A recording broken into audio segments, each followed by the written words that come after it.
Sportez-vous bien. Sportez-vous bien. L'actualité sportive en partenariat avec Intersport. Jean Sureda. Bonsoir à tous et bienvenue dans Sportez-vous bien, heureux de vous retrouver. Nous sommes ensemble pendant une heure pour débattre avec mes fidèles chroniqueurs de l'actualité sportive de la semaine avec des invités acteurs du sport de haut niveau.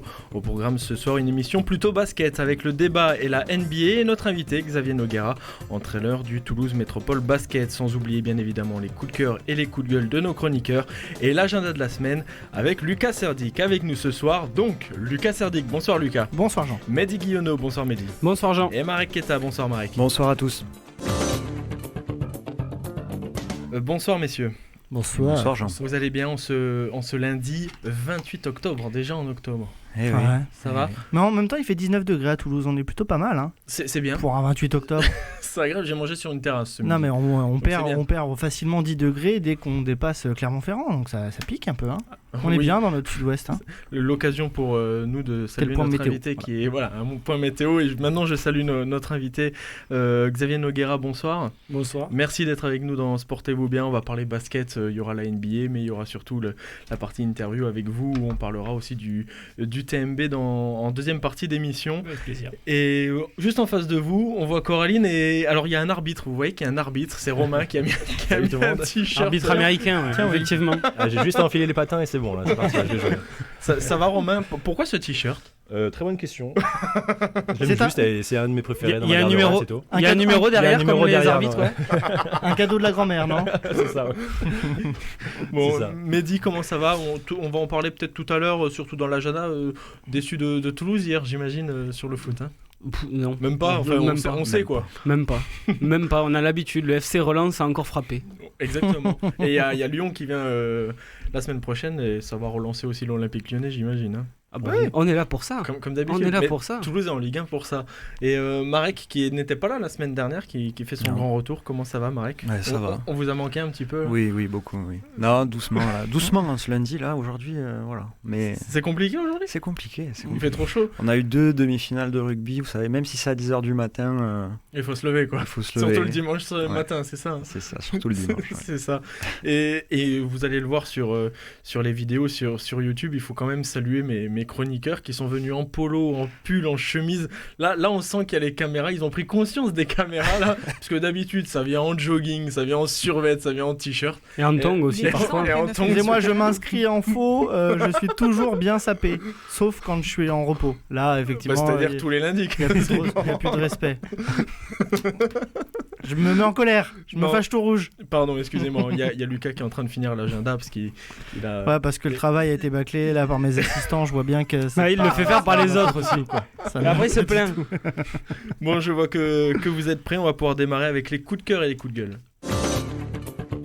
Sportez-vous bien. Les coups de cœur et les coups de gueule. Les coups de cœur et les coups de gueule, moment où vous nous partagez votre humeur avec une joie, une déception, un fait marquant. On va commencer tout de suite avec vous, Lucas Serdic. Alors vous, il y a 2 coups de cœur. Oui. Je l'ai accepté exceptionnellement. Ça mérite. Oui, bon, totalement, c'est pour ça que je l'ai accepté. Allez, on va commencer avec l'événement marquant, entre guillemets, même si les deux sont marquants dans le week-end. On va commencer avec le plus gros, on va commencer avec le rugby.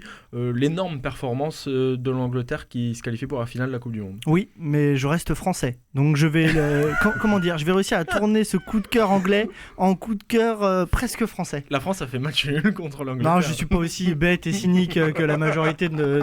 Il y a un analyste non. vidéo français, c'est ça, en Angleterre? Non. Vous avez Et en trouvé plus, ça je vais me passer la brosse à relire, vous allez voir.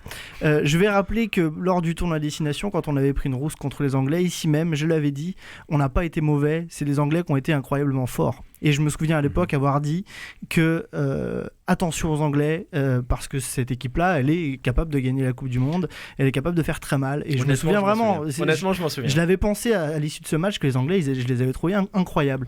Et ben, ils ont confirmé ça, ils m'ont donné raison. Je sais que c'est exactement le but de leur performance. En demi-finale face à la Nouvelle-Zélande, en réalisant effectivement un match incroyable. Défensivement, on avait Enfin, c'est quand la dernière fois qu'on a vu une équipe de Nouvelle-Zélande incapable de faire quoi que ce soit? Je ne me souviens pas. Ils marquent leur seul essai sur une faute grossière, la seule faute grossière des Anglais d'ailleurs de ce match, une touche, sur une touche anglaise lancée, très mal lancée, voilà, en fond d'alignement. Bien contesté par les Néo-Zélandais toutefois, hein, mais quand même. Et voilà, sinon on n'a pas vu les Néo-Zélandais. Ils sont un petit peu passés aussi à côté de leur match. Hein, beaucoup de fautes de main inhabituelles, beaucoup d'approximations, mais c'est sans doute en grande partie dû à l'agressivité des Anglais.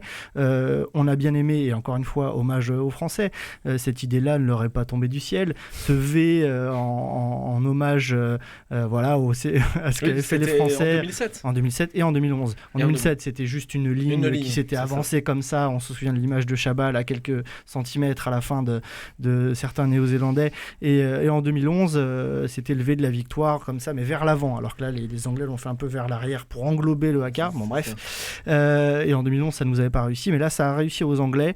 Quand on fait ça, il faut au moins assurer derrière et réaliser une grosse prestation dans le combat, dans l'engagement. Ils n'ont vraiment pas failli. Hommage à Eddie Jones aussi, qui est sans doute le meilleur sélectionneur, entraîneur de rugby à l'heure actuelle. Voilà, bravo aux Anglais. On attend maintenant qu'ils bottent les fesses des Sud-Africains en finale. Et la finale, ce sera samedi prochain, on en parlera dans l'agenda. Mehdi, c'est toujours compliqué de battre l'énorme favori, de se remobiliser après. La France avait battu en 99 et en 2007 les All Blacks, mais n'avait pas assumé, entre guillemets. Ça s'est passé au basket, malheureusement, lors du mondial où la France avait battu les États-Unis, avait fait le miracle, l'exploit de battre les États-Unis et s'était incliné contre l'Argentine. C'est toujours compliqué de remettre le bleu de chauffe après un tel exploit, même si l'exploit est, sans faire offense aux Anglais, l'exploit est moins important, parce que les Anglais étaient très forts sur ce match-là, mais faire tomber les Néo-Zélandais, c'est toujours quelque chose de... On a l'habitude de dire que c'est très français en général de dire ça, mais on verra si les Anglais y ont droit aussi, parce que l'Afrique du Sud, normalement, c'est pas du niveau des Blacks au début de la compétition, mais... Moi, je fais confiance à l'Angleterre et surtout à Eddie Jones, quoi. Tous les ressorts psychologiques, il les connaît. Il est vraiment extraordinaire, lui, sur ce point-là, en communication, en management avec les joueurs. Et je pense qu'ils ne passeront pas à côté. Et les Sud-Africains, avec leur jeu très restrictif et qui ne plaît à tout le monde, les Français deviennent presque tous pour les Anglais. Alors ça, c'est un truc qu'on voit très rarement, qu'on voit jamais, c'est incroyable et on a presque envie de soutenir l'Angleterre face à l'Afrique du Sud. Parce qu'ils font plaisir aussi, parce qu'ils sont beaux à voir jouer. Ouais, mais ça fait mal de se dire qu'on a envie que l'Angleterre batte... Et puis il y a un côté hémisphère nord et hémisphère sud, on va pas se le cacher, et puis on est content aussi que les Néo-Zélandais tombent un petit peu, et par contre, voilà, là où j'ai un tout petit doute, Mehdi, c'est que les Sud-Africains... matchs de haut niveau. Non, mais surtout les Sud-Africains, c'est presque ce qui pouvait leur arriver de pire, parce que s'il y a bien une équipe qui est capable de faire déjouer n'importe qui... c'est les Anglais. Non, les Sud-Africains, justement, c'est vraiment des chieurs, comme on dit. Hein. Voilà. Il y a qu'une équipe, à part la finale de la Coupe du Monde où l'Afrique du Sud avait battu en finale la Nouvelle-Zélande, mais une seule équipe a réussi à aller au bout, c'était l'Australie lors de la deuxième édition de la Coupe du Monde, après avoir battu la Nouvelle-Zélande hors finale de Coupe du Monde, donc en quart ou en demi, je sais plus, ils avaient été au bout, mais sinon toutes les 91 équipes, sinon toutes les équipes qui battent la Nouvelle-Zélande, donc c'est 2 fois la France en 99 et en 2007, hors finale de Coupe du Monde, parce qu'il y a eu l'Afrique du Sud. Jamais l'équipe va au bout. Là, on va voir si les Anglais ont le niveau. Bon, normalement, oui, mais... Petite info, il paraît que la Nouvelle-Zélande ne va pas retransmettre la petite finale, justement, où il y a que la gagne. On sent qu'il n'y a que la gagne qui les intéresse un peu. C'est quand même fort. Hein. Ouais. Il n'y a que la gagne, sauf pour le football. Chez le football européen, pour les clubs en Coupe d'Europe, c'est votre coup de gueule, Mehdi Guillonneau. On va parler, à part le Paris Saint-Germain qui marche sur l'eau et comme je l'avais dit lundi dernier, qui allait rouler sur Bruges. Regardez la tête de Lucas.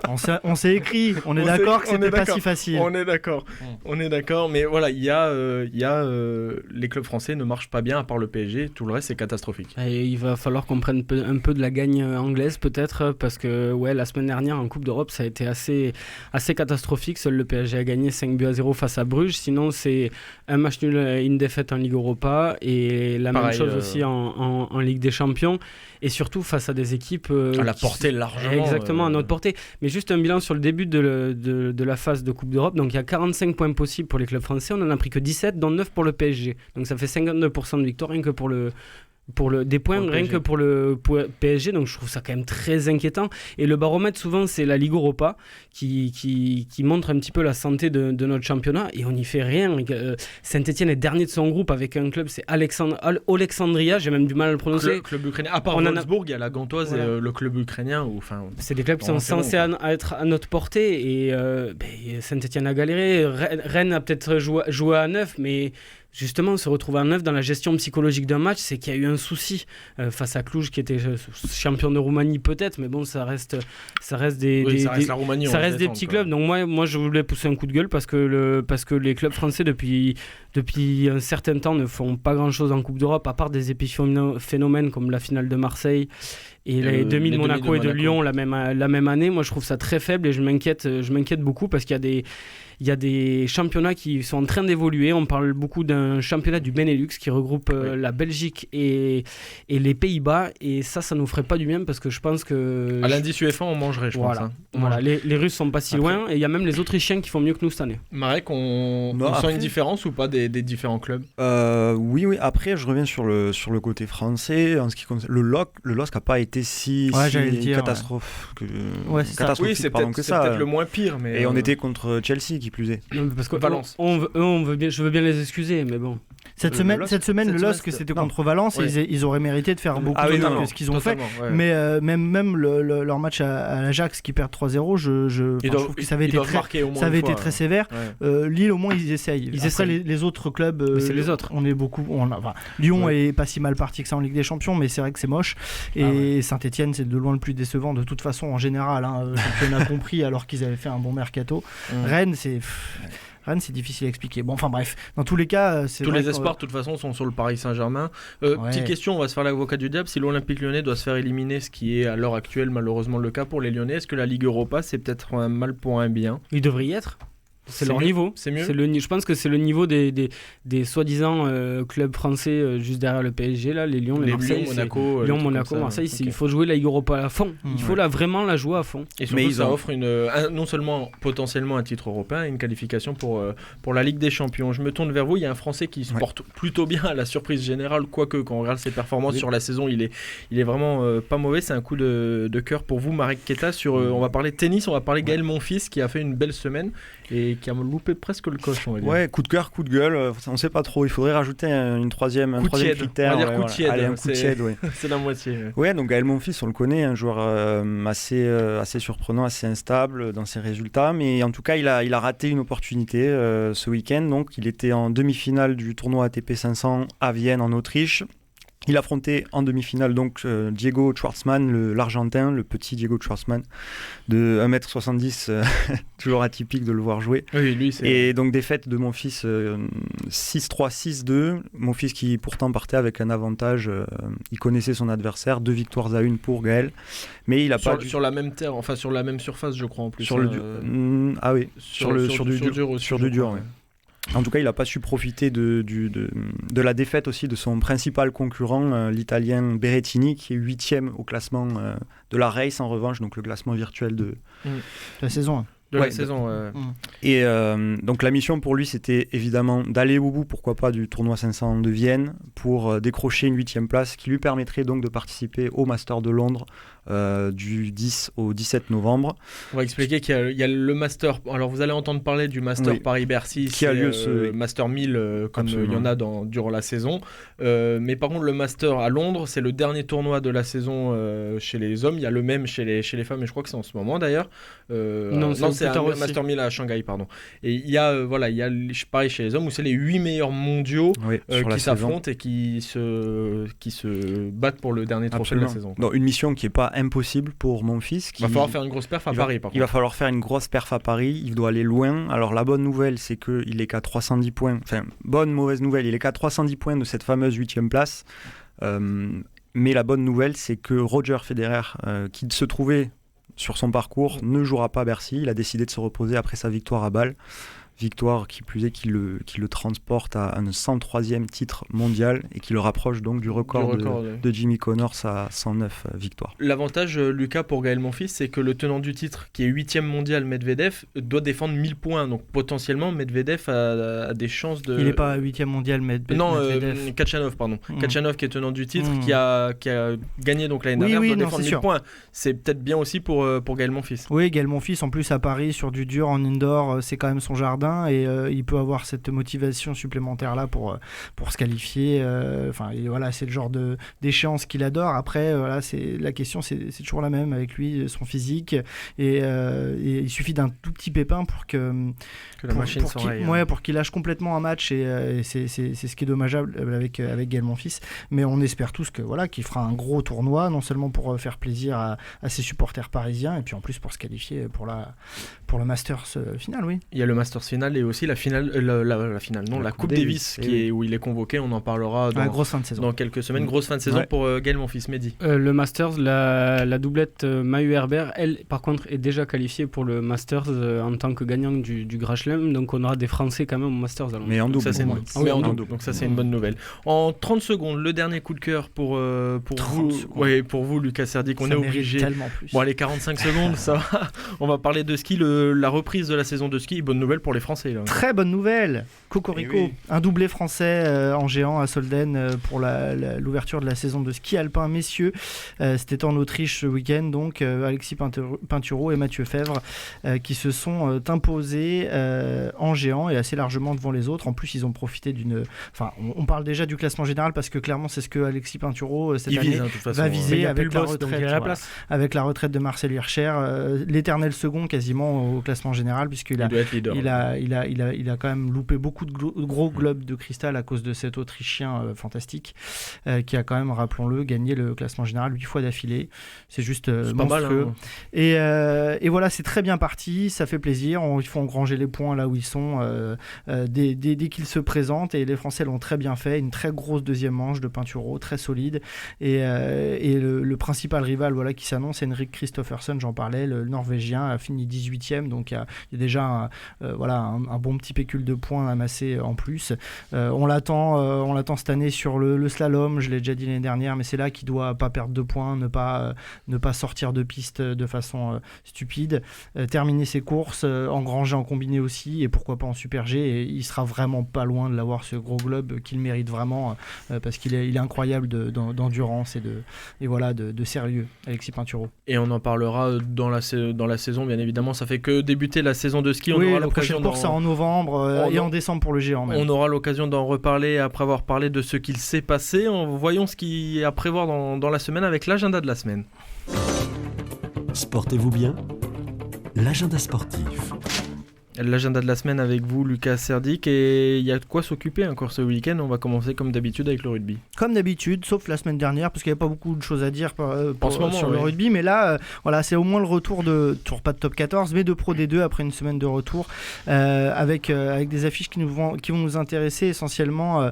Vendredi à 20h, Carcassonne reçoit Biarritz. Carcassonne est 8e, tandis que les Biarros sont 5e, et Colomiers va à Béziers, donc les Columérins qui sont 6e, et à 20h45, juste après, il y aura un déplacement difficile pour les Montalbanais qui iront chez le 3e Oyonnax. Voilà pour la Pro D2.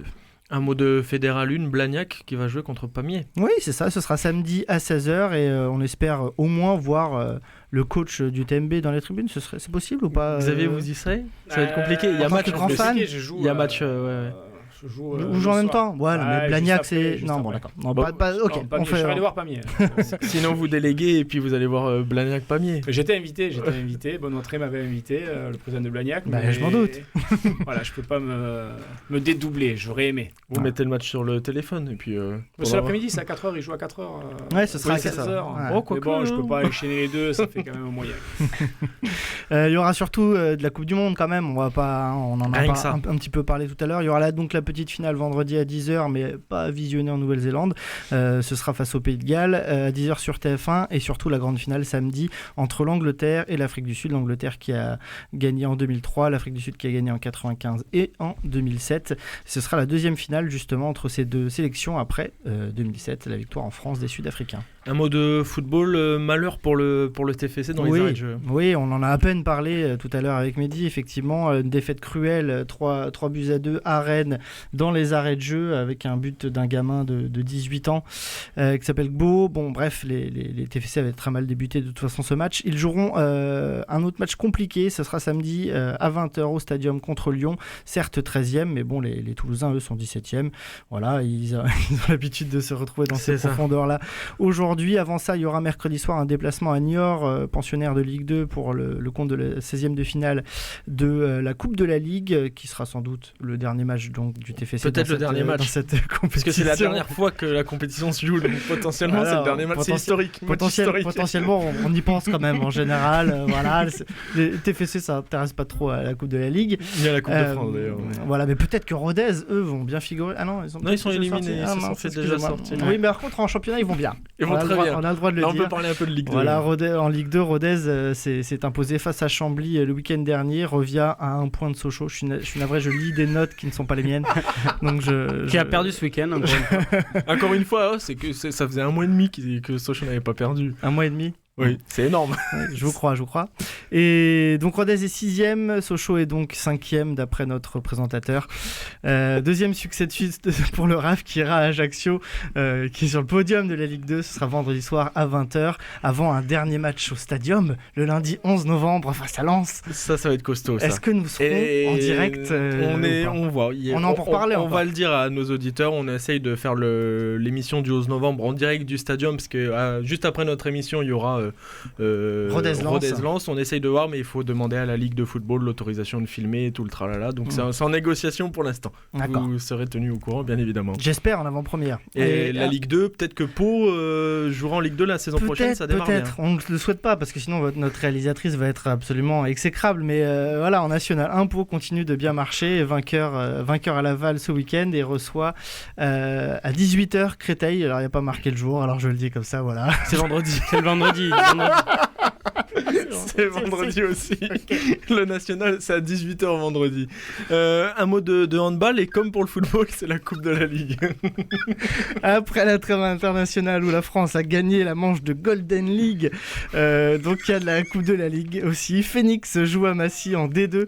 À noter aussi que Luc Steins a été désigné joueur du mois d'octobre. Voilà, sinon la prochaine journée en championnat, de Toulouse, joueur du mois d'octobre, c'est bien. Oui, voilà, on l'avait deviné. La prochaine journée de championnat, sinon, se jouera le mercredi 6 novembre avec la réception d'Istres pour le Phoenix. Allez, retournez votre feuille. On va parler de hockey sur glace. Ouais, en D2, les Belugas vont mieux puisqu'ils ont gagné 6-1 contre Strasbourg, après qui a longtemps lanterne rouge de D2 après une lourde défaite 10-0. On ne le rappelle à peine. Voilà, prochain match de championnat, ce sera samedi soir à Morzine, qui est le leader donc, du championnat. Ça s'annonce un peu plus compliqué pour le TBHC. Et un mot de volley et de basket. Voilà, victoire 3-7-1 de Toulouse face à Narbonne. Ils sont 7e du championnat. Le prochain match vendredi soir face à Rennes, 4e au Grand Palais des Sports de Toulouse, donc, et en basket, large victoire du TMB en 32e de finale de la Coupe de France à Voiron, pensionnaire de N1, 77-37. Le prochain match, ce sera samedi à 20h au Petit Palais face à Mondeville, premier du championnat. Le TMB a remporté ses 2 premiers matchs de championnat et est à égalité avec son prochain adversaire, justement en tête. Et on en parlera avec notre invité tout à l'heure. Bien sûr, et de son côté, le TBC a gagné samedi face à Chaland 89-85. Le TBC est 10e. 3 victoires, 4 défaites. Le prochain match, ce sera à Vanves, en région parisienne, samedi. Merci Lucas, au moins c'est complet, c'était bien écrit, donc tout est parfait. Se retrouve dans moins de 4 minutes avec le débat, tout de suite.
Portez-vous bien.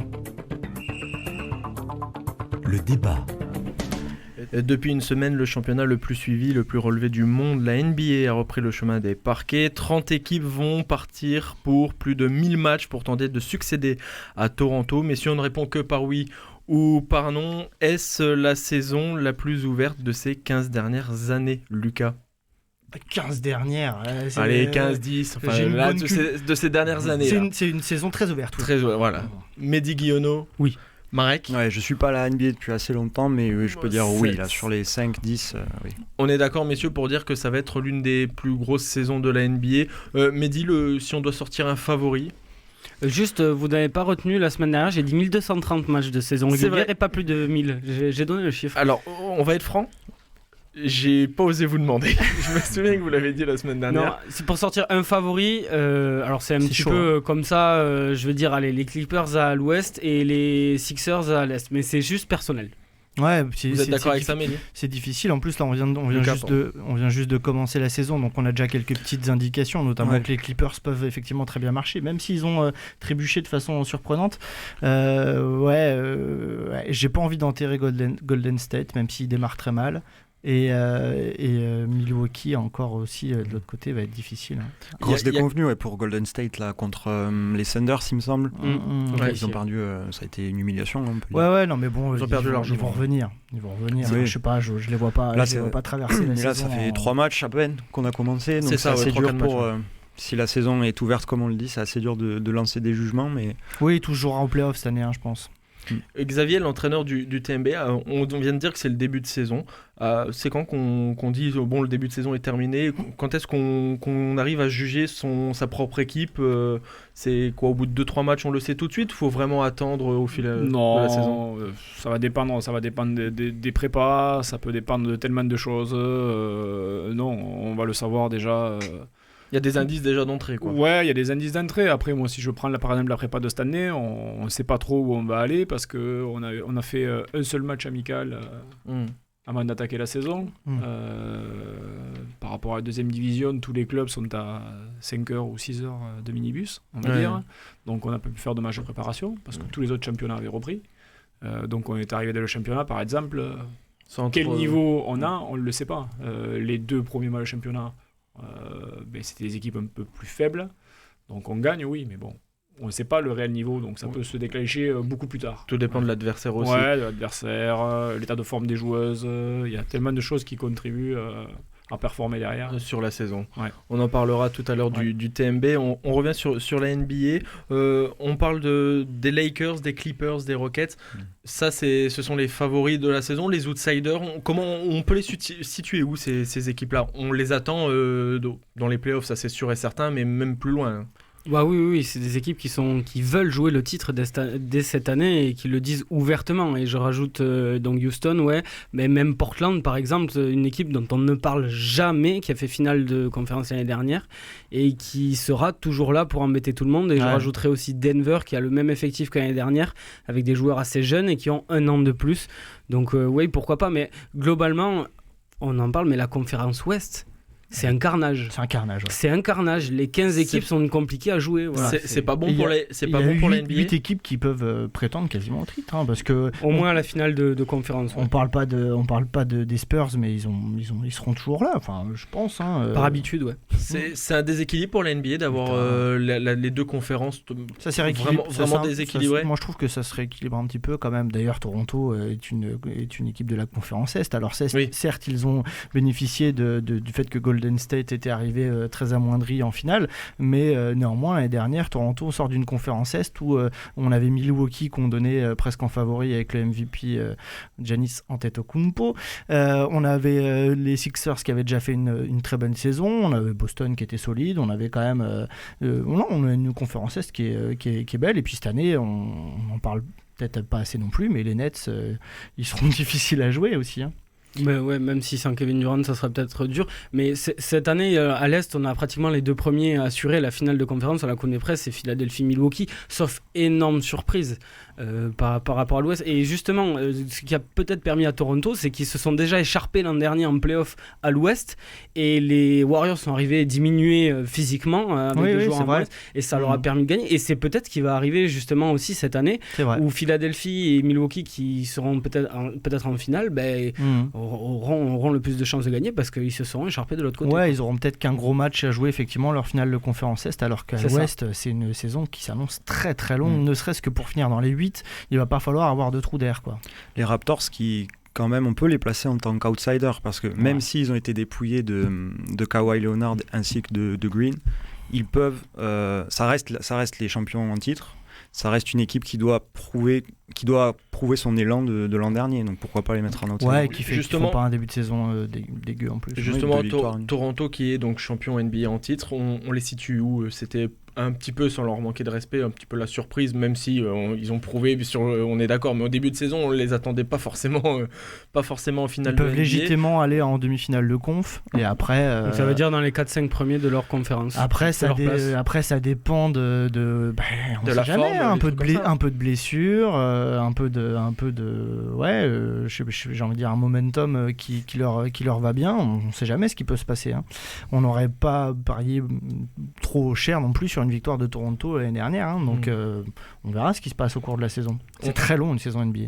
Je vais pas vous mentir, en travaillant, en préparant le débat, on a préparé quelques effectifs de NBA. On a préparé les Clippers, les Lakers, Milwaukee, Golden State, le coach approuve, hein. Philadelphie et les Rockets. Par contre, il n'y a aucun Français là-dessus. On va en parler justement des Français en NBA. Ils se font de plus en plus rares, j'ai l'impression. Vous partagez cet avis? Ils sont moins nombreux. On a eu un pic il y a 3-4 ans où on en avait 13, il me semble. Oui. Et là, ils sont à 9 avec certains, avec ce qu'on appelle les two-way contracts. Donc, c'est-à-dire qu'ils alternent entre l'équipe, on va dire bis, qui joue dans la Ligue mineure, et l'effectif pro. Et ils ne jouent pas forcément tous les matchs ou tout le temps. Tous les matchs. Et il y a moins de joueurs français qui, même, ont un rôle important en NBA, tout simplement, hein. Il y en a que deux, vraiment. Il y a Rudy Gobert qui... Et Fournier à Orlando, il est quand même qui reste Ils sont dans des équipes qui ne dominent pas vraiment, quoi. Et Noah aussi, non? Et Noah est sans équipe. D'ailleurs, il ferait du bien à 2-3 équipes. Golden State, parce qu'il a fait un beau retour en fin de saison dernière, Noah, effectivement, avec l'expérience qu'il a, avec la hargne qu'il a, il fait toujours du bien dans la raquette. Après, c'est vrai que les jeunes peinent vraiment à éclore et à s'imposer.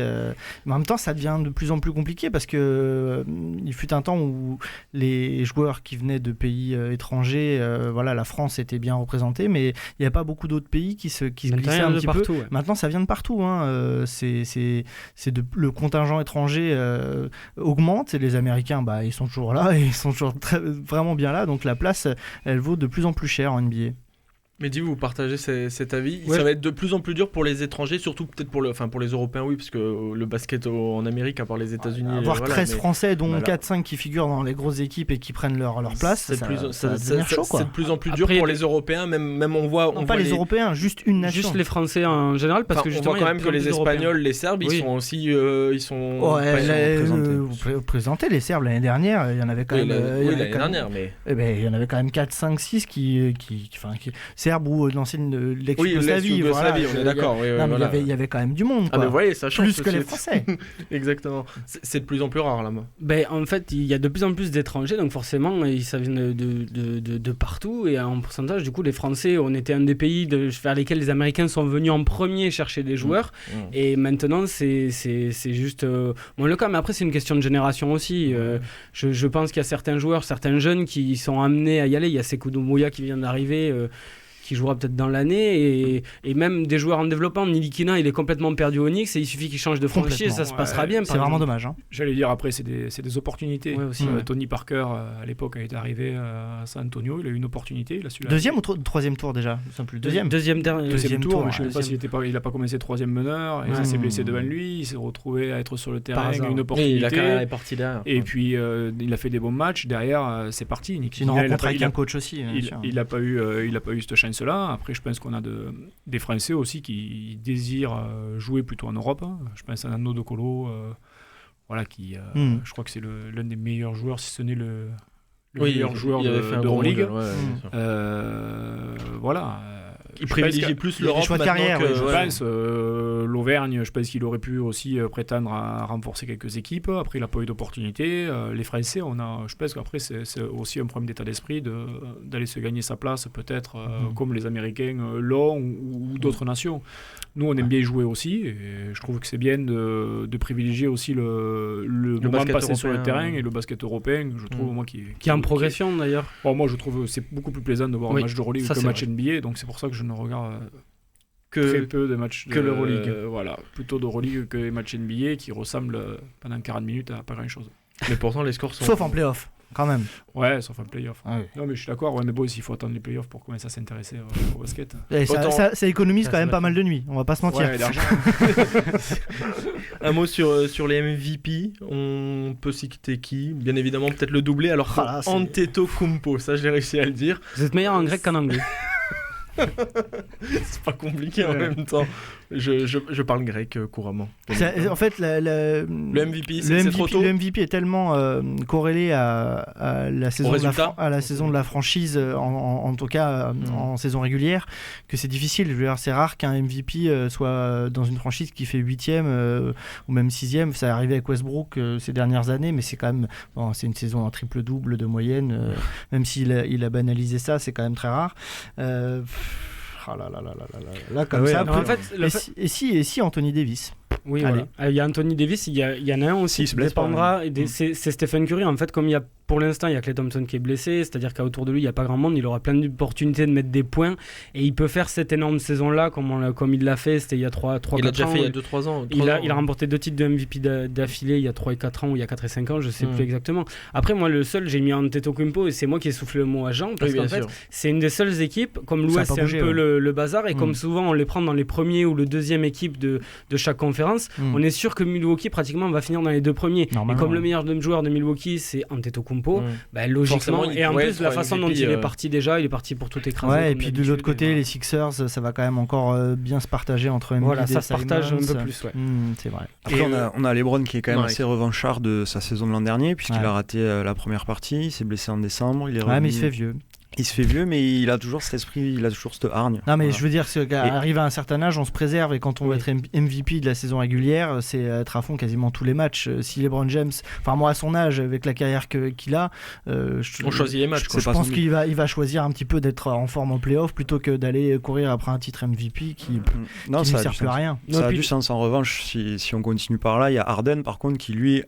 On va utiliser. Il a quand même les boules de l'an dernier puisqu'il a eu des sorties, notamment dans les médias, disant que c'est les médias qui avaient fait en sorte qu'il soit placé second au titre de MVP derrière donc Giannis. Mais c'est possible. Voilà, pourquoi pas. Bon, c'est très discutable. On parlait des favoris, on parlait des outsiders. Maintenant, on va faire l'inverse. On va parler des mauvaises surprises. Qui peut être la mauvaise surprise? C'est l'équipe qu'on attend en haut en play-off, en demi-finale de conférence, en finale potentiellement de conférence ou tout simplement de finale NBA, mais qui peut, passez-moi l'expression, un petit peu se casser la gueule sur la saison. Je vais me contredire moi-même, mais les Lakers. Les Lakers peuvent je reste très sceptique, moi. On verra. Il y en a 2, il y a les Lakers à l'ouest et il y a aussi, moi c'est un peu l'année où tout ou rien, c'est Houston qui a misé sur la venue de Westbrook et ça peut être un petit peu tout ou rien quoi. Si ça se passe bien, il faut que la mayonnaise prenne tout de suite. En fait, ils ont 2 très forts joueurs qui ont tout le temps le ballon dans les mains. Et il faut qu'ils arrivent à jouer ensemble. Et Harden Westbrook, ça n'avait pas marché à l'époque. Il y avait Durant aussi en plus, donc c'était différent. Aussi. Et après à l'est, c'est peut-être un petit peu moins connu, mais certains spécialistes les attendent très haut. C'est Indiana. Moi, j'y crois pas du tout cette année. Je sais absolument pas pourquoi, mais j'y crois pas du tout. Et ils seront pas loin de pas faire les playoffs. Et on a parlé de ça et j'ai oublié de le dire juste, Marek. Vous êtes d'accord avec pour les mauvaises surprises? Ouais, je suis d'accord. Les Lakers, pourquoi pas? Parce que ça dépend aussi de l'état physique d'Anthony Davis qui est assez fragile. Là, en pré-saison, il y avait une histoire avec son pouce droit, je crois. Et puis même, il a dû faire un renforcement musculaire au niveau des épaules. Donc ça dépend un peu de ça, puisque l'entente, le niveau de jeu des Lakers dépend aussi de la relation Anthony Davis-LeBron. Qui sont tellement dépouillés par ailleurs, effectivement. S'il y a un de ces deux-là qui est pas en forme, ça va être compliqué. Dans cette conférence Ouest, là, on a parlé des MVP, on a parlé des Français, des favoris, des mauvaises surprises. On a oublié de parler de quelque chose, ce sont les rookies. Le plus fort, alors pareil, le plus fort c'est bon. On sait qui c'est. On l'a, c'est alors sauf Zion énorme surprise. Williamson. Zion. Avec l'accent s'il vous plaît, Jean. Vous n'avez pas assez écouté Bob Marley et toute sa fratrie. Pourtant j'aime bien. Ouais. Mais on est d'accord que c'est lui le plus fort. En fait, j'en ai peut-être parlé un petit peu la semaine dernière. Un rookie, c'est sa première année tout simplement en NBA. C'est la première fois qu'il joue en NBA. Et encore, il n'est pas rookie officiellement parce qu'il n'a pas joué son premier match NBA parce qu'il est blessé là, pendant 8 semaines. Ça va être ça là, d'ailleurs le gros point d'interrogation. Et le point d'interrogation, en fait, Zion Williamson, on en a parlé un peu la semaine dernière, c'est le joueur le plus attendu depuis LeBron James. En gros, il y en a même qui disent qu'il est encore plus fort à son âge parce qu'il a plus de facilité. Il va falloir le prouver. Voilà, il va falloir qu'il le prouve sur le terrain parce qu'il est déjà blessé et certains s'inquiètent de son, notamment parce que c'est un joueur qui est très lourd, qui est très lourd et ses genoux, etc. souffrent beaucoup. Et en tout cas, s'il est en forme physiquement, je vois pas pourquoi ça serait pas le meilleur parce que c'est un phénomène de foire. Les gens vont faut pas que ça nous fasse une Greg Oden quoi. C'est ça. C'est un monstre. On attend. Ah oui non mais ça c'est un monstre. C'est incroyable. De toute façon ça faisait partie de ces joueurs et je crois que ça n'est jamais arrivé dans l'histoire de la NBA. Le mec était déjà un des joueurs de basket les plus connus au monde avant son arrivée en NBA. Enfin c'est incroyable. C'est très rare. Non mais c'est hallucinant. Ces vidéos tournaient en boucle partout. On parlait de lui tout le temps l'année dernière déjà. Enfin c'est assez hallucinant, mais c'est vrai que quand on le voit faire enchaîner les dunks en NCAA, on se dit mais il y en a d'autres. Hein. Je vous rassure, il y en a d'autres. Il y en a qui se portent très bien en début d'année. Il y en a un hier soir qui a fait un carton et qui a fait des actions décisives. C'est Ja Morant qui était le numéro 2 de la draft juste derrière lui. Hein. Il y a plein de bons joueurs. Et il va y avoir une belle saison sophomore aussi. Hein. Pour certains, ouais. Pour certains. Après, chez les jeunes, chez les surprises des rookies, alors on l'évoquera peut-être pas dans l'année, mais moi, il y en a un qui me plaît beaucoup, c'est Tyler Herro qui joue à Miami. On conclut là-dessus. Tyler Herro, moi qui adore Miami, c'est vraiment, je l'ai vu jouer 2 fois, et franchement, c'est une pépite. Ce petit, il est du basket plein les pattes. Et on suivra l'actualité de la NBA. J'imagine que vos coups de cœur, vos coups de gueule seront peut-être en lien avec les résultats de la saison en NBA. On parlera aussi au mois d'avril pour les playoffs. Et nous, on se retrouve tout de suite. On va continuer de parler basket, mais avec notre invité, on va parler du TMB. Sportez-vous bien. L'invité.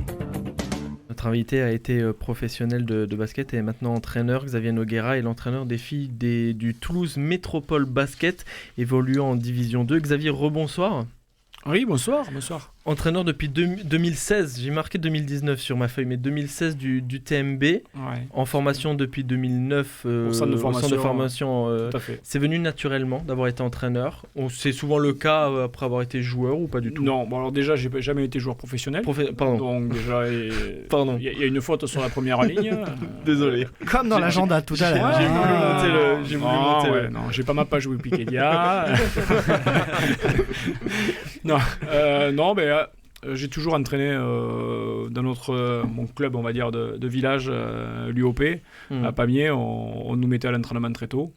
Après, je suis parti à Tarbes jouer avec les garçons et j'ai eu l'opportunité parce que je m'intéressais au club. Et je m'investissais dans le club. Un jour, Pascal Pisan m'a proposé de devenir son assistant.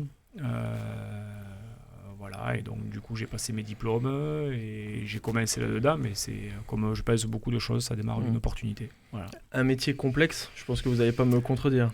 Non, complexe, mais après tellement enrichissant. Donc non, c'est complexe parce qu'on est dans le management en permanence et je pense en plus j'ai la chance d'avoir un public féminin. Donc, qui demande, je pense aussi un peu plus d'attention. Voilà, il faut mettre beaucoup de sens dans tout ce qu'on fait. Quel est le plus dur pour un coach au quotidien, la solitude ou pas? Parce qu'on a vraiment cette image d'entraîneur, que ce soit dans n'importe quel sport, d'être un peu seul quand ça va pas, etc. Non. Moi, j'ai la chance d'avoir un assistant, Albin Vigourou, avec qui ça se passe très bien, donc non, on arrive à... Alors est-ce que ce serait pas la frustration des fois? Moi je me dis qu'en tant que coach, je me dis j'aimerais tellement le faire à leur place ou leur... ça des fois, mais bon après je veux dire c'est un métier où on passe notre temps à ruminer quoi. C'est le métier qui veut ça finalement. Ouais, mais dans tous les métiers du sport, on rentre chez nous, on y pense, la nuit on y pense, qu'on gagne ou qu'on perde, on se remet en question, on regarde ce qui n'a pas été. Moi je sais que même si je n'arrive pas à faire jouer une joueuse avec beaucoup de temps de jeu, tout ça, je vais me prendre la tête quand c'est que tu aurais pu la mettre plus sur le terrain pour qu'elle acquiert plus d'expérience. Je sais que il faut que ça soit toujours une remise en question en permanence. Et justement, la fatigue psychologique, c'est ça doit être pesant aussi parce que les joueuses, les joueurs, quand ils sont en vacances, vous en tant qu'entraîneur, on imagine qu'il y a un droit de regard bien évidemment sur le recrutement. On vous appelle très régulièrement pour vous dire il y a lui qui vient. Comme là vous venez de nous le dire, on explique, on essaye de se remettre dans la tête pourquoi on l'a pas fait jouer, pourquoi. On arrive à se reposer quand on est entraîneur quand même ou alors, j'ai une faculté, c'est que déjà j'arrive à la maison, je travaille pas du tout sur le basket. Moi, j'arrive à la maison, je passe la porte, c'est la famille. Ouais. Voilà, il y a mes enfants, il y a ma femme. En vacances, si on est en vacances et qu'on n'est pas à la maison, le téléphone il reste à la maison et toutes les activités qu'on fait en dehors, il y aura le soir. Après, il y a la période bien sûr recrutement, mais qui se passe pas, je vais dire, dans ces périodes-là, je vais dire d'été, où vraiment on est en vacances, c'est en amont. Donc non, moi j'arrive facilement à couper quoi. Et j'ai besoin de couper. Oui, c'est un besoin, je bricole beaucoup, donc j'ai besoin de couper justement pour rester toujours à fond dans le. Ouais, dans le basket parce que je pense que justement je reste pas à la tête de la machine à laver et ça me permet de m'aérer plus facilement pour répondre après aux problèmes que je peux rencontrer. Mehdi Guillonneau. Ouais, je vais revenir au basket. Vous avez évoqué le mot management. Est-ce qu'il a évolué en 10 ans ? Oh oui, pour moi ça n'a Quelle rien à place voir. il a maintenant dans le basket ? 70% de management et 30% d'entraînement. On passe plus de temps à faire du management d'équipe que de l'entraînement. Voilà. Mais bon, ça C'était pas le cas avant. Non, c'était pas le cas et puis on ne l'apprend pas en formation. Donc, c'est ce que j'allais dire, il n'y a pas de formation là-dessus. Il n'y a pas de formation là-dessus, donc c'est sur le terrain qu'on. C'est sur le terrain, c'est être à l'écoute. Après, moi je fais partie de. J'ai eu un avantage, c'est d'être assistant pendant un petit moment, quoi. Ouais, donc vous avez pu 7-8 voir ans. en retrait. Donc, je me suis inspiré un petit peu de toutes les personnes que j'ai connues et ça. J'aime pas du tout sa manière de parler, par exemple, aux filles. Je veux surtout pas être comme ça. Donc, et inversement. Et vous pensez que cette proportion de management 70-30, elle est plus importante chez un public féminin que vous avez ou chez les hommes c'est pas pareil parce que moi, j'ai tendance à dire souvent ça. Le public féminin, les filles, pratiquement, elles attendraient qu'on règle leurs problèmes avant qu'ils arrivent. On aurait dû le voir. Un garçon, c'est pas pareil parce que avec les filles, on a quand même cette retenue. Moi, je vais jamais au vestiaire. Je pourrais y aller, faire des discours, tout ça. Il n'y a que le discours d'avant-match. Après, je débriefe jamais d'un match au vestiaire, tout ça. Je pense que c'est leur lieu de vie, c'est leur lieu où il doit se passer des choses. Un garçon, une gueulante à pousser, on va au vestiaire, on la pousse. Je pense qu'une fille, puis après, c'est ma philosophie. Je pense pas que les gueulantes, voilà, ça m'aura fait du bien à moi sur l'instant, mais après, ça résout pas les problèmes. Donc, voilà un petit peu. Mais les filles, il faut faire vraiment attention. Voilà, des fois, mais t'as pas vu là qu'il y avait un souci, truc ? Non, je suis pas dans le vestiaire. Voilà. Mais bon. Ils viennent vous voir souvent pour vous. On imagine qu'ils viennent vous voir pour vous dire ça va pas ou ça va, etc. Mais un coach à l'inverse, à qui il va se confier quand ça va pas, à son adjoint ? Ouais, ça peut être à son adjoint. Le plus souvent, c'est à son adjoint. Après, ça va pas sur quoi ? Ça va pas sur le basket, ça va pas de la vie, ça va pas. Voilà. Mais bon, si c'est sur le basket, ça va être à son adjoint. Après, des fois, il y a des collègues entraîneurs qui sont dans le public, donc qui nous. Voilà, où on discute, ils donnent leur avis, on se pose des questions sur des choix. Après, de toute façon, on a la vidéo pour se reposer les questions et les choix que l'on a fait. Mehdi ? Justement, on a parlé de la vidéo, on en a parlé aussi un petit peu en dehors. Les matchs sont filmés depuis 2-3 ans. C'est la 3e saison au TMB. Est-ce que avant, c'était plus souvent en première division. Est-ce que dans les divisions inférieures, maintenant, on s'en sert de plus en plus aussi de la vidéo ? Ouais, la vidéo, oui. Il y en a à tous les niveaux. Bon, après, il y a toujours eu quand même la vidéo. Après, c'est les clubs, comment ils mettent ça en œuvre. En première division, c'est obligatoire. Après, nous, le TMB, on est parti sur un choix de nous-mêmes filmer avec plusieurs caméras. Et je peux vous dire que c'est même mieux que ce que fait certains clubs de division 1. Ah oui, même, c'est sûr. C'est vrai qu'il y a un petit studio quand on va au Palais des Sports. Il y a un petit studio, c'est mieux. Ce que fait Franck avec les commentaires, Mathieu, c'est top. Vraiment, il y a vraiment un gros travail qui a été fait là-dessus. Donc ça, j'espère que ça va se continuer et justement encore progresser comme on sait si bien le faire. Et pour progresser, justement, la saison dernière, malheureusement, vous avez été, ou heureusement, mais bon, il y a eu une défaite en finale vice-championne de France de 2e division. Ça a été dur de remettre le bleu de chauffe cette saison. Il y a dû avoir des discussions finalement actuellement, parce que la saison, vous l'avez terminée très tard, plus tard que les autres forcément. Ouais. C'est difficile de se remettre dedans tout de suite, même pour vous, le coach, pour les joueurs. Il y a une discussion, Non, après la discussion, on cherche, on essaie de faire quand même un état des lieux. Pourquoi on n'est pas arrivé à performer sur ce dernier match alors qu'on avait une vraie carte à jouer. Voilà, c'est chercher pourquoi on n'a pas réussi à aller gagner à l'extérieur à Charnay. C'est là où aussi on s'aperçoit que l'avantage du terrain sur ces matchs-là est important. Ouais. Mais maintenant... Vous avez identifié ou pas ? Il y a plusieurs facteurs. Moi, mon questionnement, vous voyez, j'avais des joueuses d'expérience qui nous ont amenés aussi à ce niveau-là, qui prenaient leur retraite. Moi, c'est des questionnements que j'ai encore. Je me dis, mais voilà, jusqu'à toute la saison, c'était leur dernier match, leur dernière saison. Mais il y avait toujours un match derrière. On est arrivé en finale, il y avait 3 matchs. Mais tout il y avait toujours un derrière. C'est le même, à un moment donné, c'est le dernier, il n'y en a plus de main. Quoi. Et c'était sûr qu'il n'y en avait plus de main. Oui. Qui est victoire ou qui est défaite, il n'y en avait plus de main. Ça a joué, ça. Ça a joué parce que ces joueuses majeures qui nous ont tellement apporté, elles sont passées à côté. Donc c'est le questionnement, elles ont quand même eu l'habitude de gérer des gros matchs, elles sortent toujours des bons matchs dans ces moments-là, et pourquoi celui-là ils ne sont pas arrivés à le gérer. C'est qu'est-ce que nous on a mis en place qu'on n'avait pas fait avant et qui les a perturbés. C'est tout ce questionnement-là qu'on essaie de entre guillemets de remettre sur la table pour pas que ça se reproduise si on revit cette même situation. C'est tout ce questionnement. Et justement, vous allez le revivre, cette finale de championnat. Il y a un effectif beaucoup plus jeune que l'année dernière. Quel est le regard sur un début de saison ? On en a parlé tout à l'heure dans l'agenda avec Lucas. Un début de saison correct avec 2 victoires, plus en Coupe de France, ça fait 3, avant d'affronter Mondeville samedi prochain. Voilà, Mondeville qui fait partie des gros annoncés. Nous, on a fini très tard la saison, donc plus de Françaises sur le marché. Après, le recrutement a été compliqué. Ouais, le recrutement a été compliqué, oui et non. On aurait pris peut-être une joueuse de plus. Mais après, nous aussi, on avait fait le choix c'est bien gentil de former des jeunes joueuses, de les mettre sur le banc et de faire des effectifs de 10 et puis pas les faire jouer. Et de ne pas les faire jouer, de dire chaque année il faut que tu continues, il faut que tu continues. À un moment donné, c'est soit on met les choses sur la table et on dit il va falloir laisser plus de place parce qu'elles ont les qualités. Donc qu'est-ce qu'on fait ? Donc moi ça a été la première des choses par rapport à des jeunes joueuses qu'on avait du club ou qu'on a fait venir et ce qu'elles avaient apporté aussi sur les playoffs. Et après, il n'y a plus de joueuses. Qu'est-ce qu'on fait ? On ne va pas jeter l'argent par les fenêtres. On va essayer de réfléchir comment on peut articuler tout ça.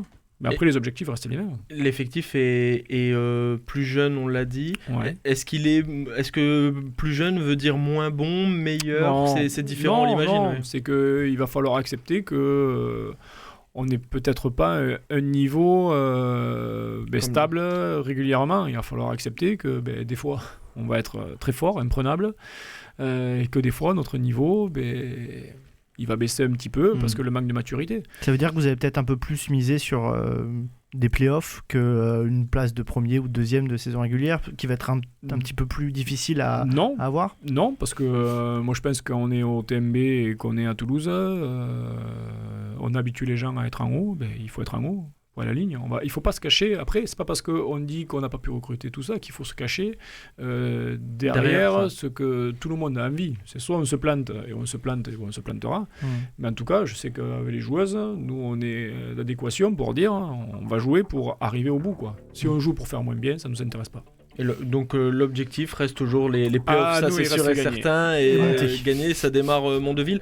Pour conclure, là, il y a un calendrier quand même assez important pour le TMB. Les 4 gros sur le mois de novembre, donc on va savoir déjà un peu plus où c'est qu'on peut se situer. On parlait tout à l'heure de savoir se situer au début de saison. Là, il n'y avait pas de match de préparation, par contre, là, il y a 4 gros matchs. Il va falloir être au niveau de suite et sortir le bleu de chauffe dès samedi 20h au Petit Palais. Exactement, c'est ce que j'allais dire, au Petit Palais, samedi 20h, pour encourager le TMB qui joue contre Mondeville. Ils en ont besoin, les filles en auront besoin pour tenter de décrocher une 3e victoire en autant de matchs en championnat. C'est ce qu'on vous souhaite, et on vous souhaite également une très bonne saison avec le TMB. Merci beaucoup Xavier, merci d'avoir été avec nous dans Sportez-vous bien. Merci à Coraline et Romain à la réalisation. On se retrouve lundi prochain, et en attendant, sportez-vous bien, à bientôt. Salut. Merci.